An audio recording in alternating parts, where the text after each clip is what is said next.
Денес официјално беше отворена новата детска градинка во Камењане, општина Боговиње. Објектот има капацитет за прием на 87 деца. Интересот за упис во градинката е голем. За прв пат општина Боговиње доби детска градинка. Поранешното училиште во населеното место Камењане е преадаптирано и современо опремено, така што може да прими 87 деца. На официјалното отворање на градинката Јета, денес заедно со градоначалникот Альбон Джемаили присуствуваше и министерката за труд и социјална политика Јагода Шахпаска. Градинката ќе згрижува 87 деца, кои што ќе бидат поделени во 5 возрастни групи од 0 до 6 години. Веќе е подготвен и персоналот кој што ќе работи во оваа градинка. За неа Министерството за труд и социјална политика издвои 16 милиони денари како грант за општина Боговиње. Направена е градинката согласно најновите европски и светски стандарди за објект за предучилишно сместување на деца. Сакам да истакнам дека тоа порано било училиште, меѓутоа објектот е реконструиран, пренаменет, со енергетски ефикасна фасада, со најсовремената опрема која што треба да одговори на потребите на една ваква институција. Значи, ова е значаен ден за нас и за мене како градоначалник, па и на сите жители на општина Боговиње, бидејќи со ова градинка може тие да ги донесат децата тука според сите стандарди што е направено тука. И ова е прв пат во нашата општина ние да се имаме наша градинка, бидејќи до сега ние функциониравме со една градинка од Тетово, младост, значи немавме наша градинка, сега веќе имаме добри услови за да можат децата да ги носат тука.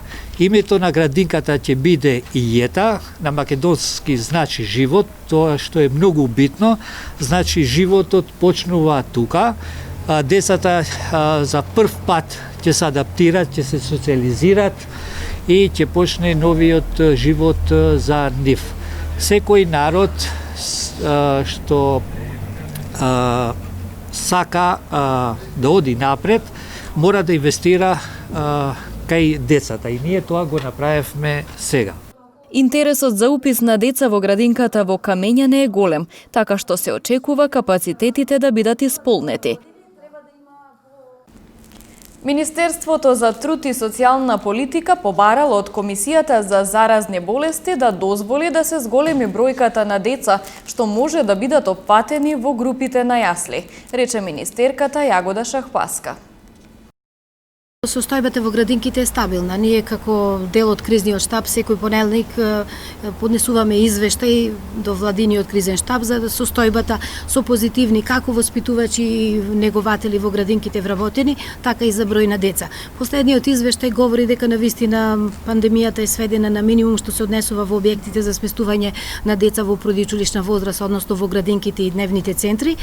Последната бројка беше дека има 20 позитивни воспитувачи, односно вработени, додека немаше позитивни дечиња. Пандемијата во моментов олабавува. Дел од градинките од земјата поднесува барање за зголемување на капацитетот, меѓутоа пред се во делот на јаслените групи, овие што се од 0 до 2 години, така да ние писмено се обраќаме. Денес го доставивме дописот до Комисијата за заразни болести, затоа што сепак тие се најкомпетентни и го следат текот на пандемијата не само на локално, регионално, туку и на светско ниво, и од нив очекуваме дали ќе има зголемување со неколку бројката во зголемување на опфатот на децата во јаслените групи, меѓутоа не за и другите. За сега со Во сите основни и средни училишта на подрачјето на Гостивар денес започна второто полугодие од ова учебна година. Наставата продолжува да се одвива на ист начин, односно онлайн за поголемиот дел од учениците. Матурантите бојкотираат поради незадоволство од полагањето на државната матура. Заврши тринеделниот зимски распуст и од денес започна второто полугодие од учебната 2020-2021 година. И тоа на ист начин како и првото полугодие. Промени во однос на начинот на одвивање на наставата нема. Учениците од прво до трето оделение ќе одржуваат настава со физичко присуство, додека останатите продолжуваат онлайн. Второто полугодие стартуваше непречено во сите основни и средни училишта на подрачјето на Гостивар. Од училишните управи го повторуваат ставот дека наставата со физичко присуство е незаменлива. но велат дека постепено се надминувале проблемите и тешкотиите што ги донесе учењето на далечина. Предноста е тоа што колегите сепак се навикнаа на употреба на националната платформа. И се навикнаа на тие новини кои се од страна на Министерството за образование и наука ни се дадени, кои треба ние да ги спроведуваме во практика. Има соработка помеѓу колегите. Ако ја нема соработката, тоа ништо не ќе може да се изведе. Меѓутоа, сите тие новини кои беа направени од страна на Министерството со соработката помеѓу администраторите во училиштето и колегите, мислам дека тие потешкоти се поминаа на полесен начин. Матурантите од средните училишта во Гостивар се приклучија на бојкотот на наставата што го иницираше Сојузот на средношколци и најмалку во следните недела дена нема да посетуваат онлайн настава. Сојузот бара наместо 4 да се полагаат 2 предмети на државната матура, од кои задолжителен да биде мајчин јазик.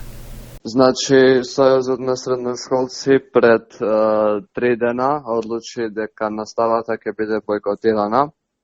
Ќе биде бојкотирана бидејќи многу голем број ученици не се согласуваат на реториката на државната матура. Ние направивме една модификација, значи нашето барање е од 4 предмети полагање да се полага во 2 предмети. Во ова реторика и учениците ќе имаат бенефит, и професорите ќе имаат бенефит, и Министерството ќе има бенефит, но и Државен инспекторат за испити ќе има бенефит. Значи секој има бенефит.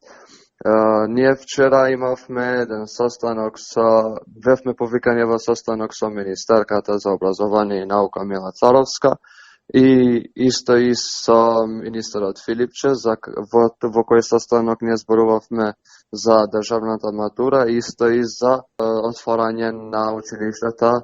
И во тој состанок нас не беше кажано уште еднаш, бидејќи не е прв состанок, дека ова реторика што ние ја бараме, оваа година не може да се случи. Затоа ние уште еднаш рековме и кажавме дека учениците ќе бојкотираат. Од информациите ја што ги имам, Гостивар ќе бојкотираат сите матуранти, но не само Гостивар, ќе се бојкотира во 18 градови во цела држава. Епидемиолошката состојба со коронавирусот во училиштата на гостиварска територија надлежните ја оценуваат како стабилна.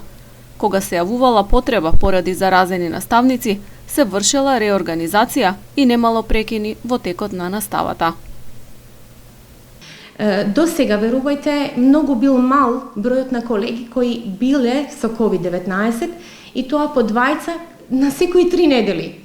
Па и бевме прашувани како училиште дали е се во ред со извештајот кој го праќате.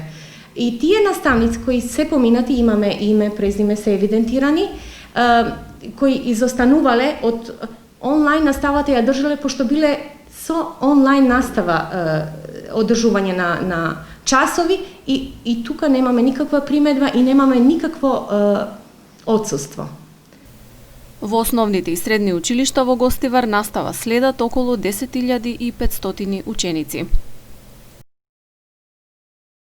Наставниците се согласуваат со најавените реформи и никој нема да остане без работа, рече министерката за образование и наука Мила Царовска, која денес оствари средба со наставниците од сите општини во земјава. Од ВМРО ДПМН пак со барање за повлекување на концептот за реформи и одржување на итна јавна расправа во собранието. Министерката за образование и наука Мила Царовска заедно со представници од Бирото за развој на образованието и членовите на работната група денес остварија средба со наставници од сите општини во државата, со што се продолжи процесот за консултации поврзани со најавените реформи во основното образование. Министерката истакна дека наставниците ги поддржуваат реформите и дека ниту еден наставник нема да остане без работа.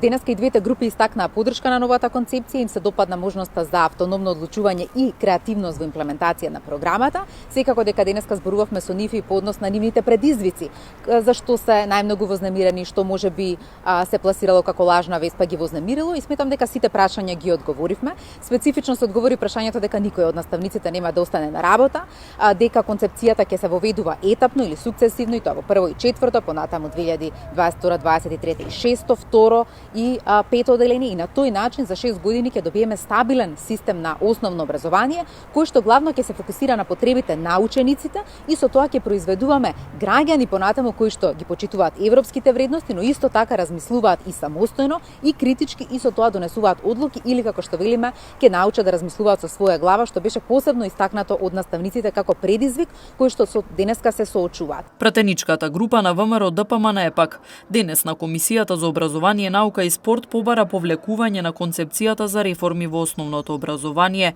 и одржување на итна јавна расправа во собранието. Според пратеничката на ВМРО ДПМН Благица Ласовска, потребна е јавна расправа во собранието со вклучување на сите релевантни чинители. Пратеничката група на ВМРО ДПМН денес на Комисијата за образование, наука и спорт побара повлекување на концепцијата за реформи во основното образование, но и одржување на јавна расправа во собранието на Република Македонија. Доста е соглумење на некаква јавна расправа. Јавна расправа нема. Мила Царовска дозволи пишување на писма до нејзе, но тоа не е и не може да биде јавна расправа. Потребна е вистинска јавна расправа овде во Собранието на Република Македонија со вклучување на сите релевантни чинители со цел оваа реформа на вистина да се унапреди и да се подобри квалитетот на образованието во Република Македонија. Во однос на бојкотот на наставата за државната матура, Царовска рече дека само една гимназија во Скопје има поорганизирано дејствување во таа насока, а сите други се изолирани групи во дел од гимназиите. Според неа, во интерес на учениците и на квалитетното образование во земјава е да се спроведе државната матура според актуелниот концепт. Секако дека се потребни измени во концептот за матура, но оваа година е законски утврдено како се полага и зошто се полага матура, и од тоа нема бегање. Концептот е утврден на почетокот на учебната година и тој се спроведува во моментот. Секое поместување ќе им направи проблем на учениците за запишување во високото образование надвор или во земјава. Токму затоа утврдивме дека сега одиме со овој концепт. Повеќе од 14.000 ученици имаат пријавено да полагаат, истакна Царовска. 15 локални фирми во Гостивар кои се занимаваат со мал и среден бизнис добија грантови од по 500 евра. Парите се обезбедени преку проект на невладината Месечина, како помош за надминување на последиците што ги предизвика пандемијата. Мали и средни фирми од Гостивар добија грантови како помош во справување со негативните ефекти што ги донесе корона кризата. Се работи за 15 локални бизниси на кои им беа доделени по 500 евра. Активноста е дел од проектот борба против ширењето и облажувањето на најсериозните негативни последици од пандемијата кај маргинализираните заедници на Западен Балкан. Го координира организација од Косово, додека во Македонија го реализира невладината Месечина од Гостивар. Она што денеска ќе го правиме како настање потпишување со 15 бизнисмени, мали и среден бизнис, кои што или започнуваат или сакаат да го развијат бизнисот, и на нив им се доделува грантови до 500 евра за набавка на машини, апарати и repроматеријали, кои што ќе им помогне во овие тешки пандемиски услови да полесно ја надминуваат кризата со која што сите ние се соочуваме. Преку истиот проект претходно беше доделена помош на социјално загрозени семејства како ранлива група, длабоко погодена од актуелната криза. Ова е последната активност со овој проект. Претходно имавме активности за високоризичните социјални семејства. На нив им се подели хигиенски пакети со храна, и во овој проект беа вклучени 50 на волонтери, кои што исто така со овој проект се парично наградени. Ударот што го нанесе пандемијата врз локалната економија се одразува и врз буџетите на локалните самоуправи. Фирмите немаат средства да ги плаќаат даноците и другите давачки, и општинските каси се тенчат. Тежок период кога приходите се минимални, да не речам имаше месеци кога немаше воопшто, со блокирање на сметки, со неможност за плаќање, меѓутоа тоа е соочувањето. Се надеваме сега да поминат одредени закони со кои што ќе може да има финансиски извори за општините, инаку јас не гледам, би сакал да кажам дека немаше ни една помош од владините институции, значи општина Гостивар нема добиено ниту една маска или ракавици од владата. Проектот за помош на маргинализираните групи е финансиран од Германското сојузно министерство за надворешни работи со вкупно 40.000 евра. Министерката Шахпаска при денешната посета на Камењане, одговарајќи на новинарско прашање, изјави дека се размислува за тоа лицата со попреченост да бидат вклучени во 5-тиот сет економски мерки за помош на последиците од пандемијата. Како влада разговараме за да бидат офатени сите граѓани, а дел од лицата со попреченост спаѓаат и во дел од категориите кои што со претходните пакети беа офатени. Имавме пензионери кои што се лица со попреченост, кои што примаат додатоци или за попреченост, она и додаток за мобилност или примаат додаток за помош и нега. Дел од другите се приматели на социјална пензија, дел од нив се приматели на семејна пензија. Значи има дел од барателите на работа лица со попреченост кои што се пријавени во агенцијата за вработување. Но настрана од сето тоа, разговараме за во овој последниот пакет делот од лица со попреченост кои што по друг основ не биле досега внесени во мерките за финансиска поддршка што ги дава владата, да биде внесен во 5-тиот пакет. Имавме разговор вчера со вице-премиерот за економски прашања, како министерство ја правиме анализата од она што ние го имаме како податоци во нашите регистри по различни основи, така да на крајот верувам дека и овие не е тоа голема бројка, малку останале неофатени според нашите првични анализи. Да, ќе бидат вклучени во 5-тиот пакет, тоа се нашите размислувања. Полицијата регистрирала физички напад врз 25-годишна државјанка на Смедерево, Република Србија, која времено престојувала во Тетово. Од СВР Тетово информираат и за повреден пешак и акциска контрола за управување возило под дејство на алкохол. Во текот на изминатото деноноќие за неносење заштитни маски на вкупно 48 лица, 41 од Тетово и 7 од Гостивар, изготвени им се прекршочни платни налози согласно член 6 од соодветната владина уредба. Во овој период на Тетовско-Гостиварското подрачје на 12 лица од Гостивар изготвени им се нови решенија за изолација од државниот санитарен и здравствен инспекторат, а контроли им биле извршени на 154 лица од Тетово и 121 лица од Гостивар со вакви решенија, и при тоа не било констатирано непочитување на истите. Денеска во 6 часот 25-годишничка од Смедерево, Република Србија, која времено престојувала во Тетово, пријавила дека околу 3 часот во хотелска соба каде се наоѓала, физички била нападната од 51-годишникот тетовски порој. Се расчистува и документира случајот. Вчера околу 14 часот и 45 минути на крстосницата на улиците Страшо Пинџур и Тодор Циповски Мирџан во Тетово, патничко моторно возило со тетовски регистарски ознаки управувано од 48-годишникот Тетовска Шипковица, удрило во 17-годишна тетовка пешак. Таа била пренесена во Тетовската клиничка болница за укажување на лекарска помош. На местото на несреќата увид извршила екипа од секторот за внатрешни работи Тетово. Вчера во 14 часот и 25 минути 41-годишничка од Тетово пријавила на улица Благоја Тоска во Тетово дека нејзиниот малолетен син бил каснат од куќе бездомник.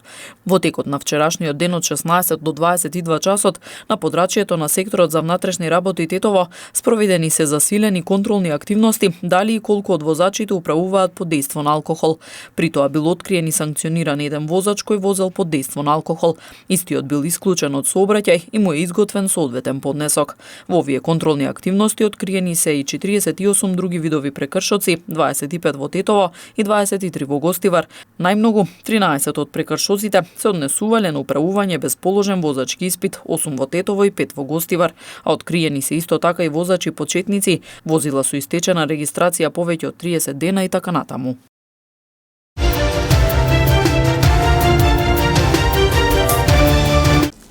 Продолжуваме со вестите од спортот. Женскиот фудбалски клуб Љуботен започна да се екипира за продолжението од сезоната во првата женска фудбалска лига на Македонија. Женскиот фудбалски клуб Љуботен од Тетово со високи амбиции го очекува продолжението од сезоната. Раководството на клубот досега ангажираше 5 интернационални засилувања, како и 2 македонски репрезентативки. Од интернационалките први пристигнаа двете бразилки, а следните денови се очекува да пристигнат и фудбалерките од Босна и Херцеговина, Србија и Камерун. Тука сум за да играм фудбал. Очекувам да го покажам најдоброто од мене. Прв пат сум тука и очекувам многу победи и добри игри на екипата. Прв пат сум во Македонија и очекувам да прикажам добра фудбалска игра за екипата на Љуботен. Амбициите на клубот ќе бидат да се обезбеди опстанок во прволигашката конкуренција, како и да се освои трофејот од Купот на Македонија. За таа цел Љуботен ќе одигра серија на контролни надпревари, а најатрактивно ќе биде гостувањето во Белград кај Црвена звезда. Подготовките ги започнуваме на 25 јануари, ќе се одвиваат поради календарот што се премести од 15 март почетокот на 27 февруари првенството, ќе отпаднат припремите што беа планирани на Попова шапка, ќе се работа во Тетово. Во Тетово 2 пати дневно ќе тренираат, еднаш теретана и еднаш на терен. До сега имаме закажано 5 пријателски надпревари. Прва надпревар го почнуваме со ЖФК Скопје на 6 февруари, потоа 10 февруари ЖФК Деспина, 13 и 14 февруари се планирани 2 интернационални гостувања. Ќе гостуваме во Република Србија. На 13 играме со екипата на Лавице во Лесковац, а потоа на 14 играме со екипата на Црвена звезда, ќе бидеме гости на Црвена звезда во Београд. Завршуваме нашата контрола, го завршуваме со екипата на Тиверија на 17 февруари. Амбициите на клубот се опстанок во лигата и атакуваме на куп титулата. Со засилувањата кои моментално пристигнаа од Бразил и оние што се очекуваат од Босна и Херцеговина и Србија, како и од Камерун, мислим дека имаме заедно со нашите репрезентативки и постоечкиот кадар имаме доволен квалитет да атакуваме на куп титулата. ЖФК Љуботен есенскиот дел од сезоната го заврши на 10-тата позиција на табелата со 15 бодови, односно 6 помалку од 8-то место кој обезбедува опстанок во првата женска фудбалска лига на Македонија.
Овде е крајот на регионалните вести. Ви благодарам на вниманието. Пријатно!